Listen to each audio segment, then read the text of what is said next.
اهلا بيكم في فيديو جديد من فيلم ترند. وفيديو النهارده هراجع معاكم مراجعه سريعه لمسلسل باراسايت جراي، فخليكم مستعدين وهيا بنا نبدا.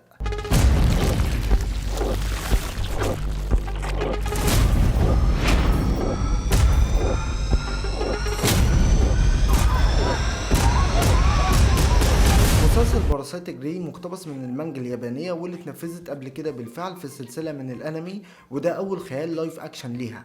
وعشان اكون صريح معاكم انا ما اتفرجتش على سلسلة الانمي، فكلامي كله هيكون عن المسلسل اللي تم تنفيذه في صورة لايف اكشن. وطبعا معروف ان القصة هنا هي عبارة عن ساينس فيكشن، فالاحداث كلها احداث خيالية لا تمت للواقع باي صلة. فخلينا نعرف قصتنا بتحكي عن ايه بالضبط. بناء على المانجا المتعلقة بالقصة بيقال ان في طفيليات مجهولة المصدر بتصيب البشر وبتخليهم يعملوا جرائم عدائية ضد البشر ذات نفسهم، وبتحول المصابين لقتلة على هيئة بشر. ودي الحاجة المميزة في القصة، ان عدوك هنا من نفس الجنس ولكن بيسكن جواه طفيل بيتحول لوحش بشكل مفاجئ لما يجي ينفذ عملية جريمة ضد البشرية. فأي إنسان بيصاب بالطفيليات دي طبيعته بتتغير ويصبح عدو للبشرية، بينتمي لمنظومة هدفها الأساسي هو التخلص من البشر. ولكن في واحدة من المصابين وهي بطلة القصة بالمناسبة وهي سوان، بتصاب بنفس الطفيل ولكن انتمائها للبشرية ما بيتغيرش وما بيتولدش عندها غريزة التخلص من البشرية. ومن كترة الجرائم اللي بيسببها الطفيليين على البشر في قصتنا بتقرر الحكومة تكوين فريق خاص للتخلص من الطفيليات دي. الحقيقة أنا حبيت الفكرة نفسها في خلق خيال عدواني للبشرية غير الزومبي اللي اتحلب في مئات القصص من مسلسلات وأفلام. فكون التفكير في عدو مختلف للبشرية غير الزومبي ده ياخد عليه البونص لوحده كده، بغض النظر عن التنفيذ واللي هو ما كانش سيء بالمناسبة. بالعكس القصة هنا كانت على مستوى التنفيذ محبوكة بشكل جيد جدا على مستوى تصاعد الأحداث نفسها، لأن نقدر نقول إن العمل خالي من الأحداث المملة، وهو أصلا مسلسل قصير مكون من 6 حلقات تقدر تخلصهم في قعدة واحدة.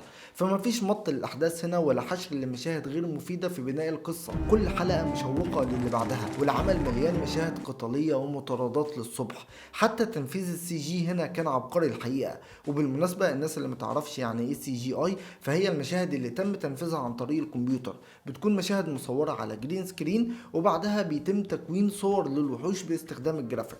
وطبعا هنا العمل كان معتمد اعتماد كلي على السي جي، فهتلاقي نفسك متفاعل معاه بشكل كبير لانه احترافي جدا الحقيقة.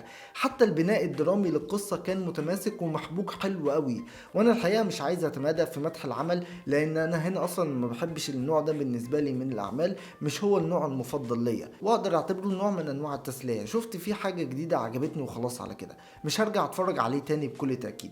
بس من ناحية المتعة فما اكدبش عليك، قضيت شوية وقت حلوين من العمل وخرجني من الواقع حبتين وغير مودي للافضل، وانا مش مستني منه اكتر من كده. وبس كده، انا ما عنديش كلام كتير ممكن اقوله عن مسلسل باراسايت جراي غير ان الصورة اللايف اكشن منه كانت نسخة جيدة، وده طبعا عكس المتوقع من نتفليكس تماما لما يقرروا تحويل انمي معين للايف اكشن. على المستوى الشخصي انا حبيت العمل لانه كمان ينفع جدا للمشاهدة العائلية لخلوه من مشاهد الجنس، ولكن حاولوا تتجنبوا وجود اطفال لان المشاهد الدموية هنا مشاهد كتير جدا وكمان كانت مقززة الى حد ما. وبس كده هنا بكون وصلت لنهاية فيديو النهاردة. فلو عجبكم الفيديو ده ما تنسوش تعملوا لايك وشير وسبسكرايب، وبكل تأكيد ما تنسوش تدعوا لاخواتنا في فلسطين، واشوفكم في فيديو جديد. سلام.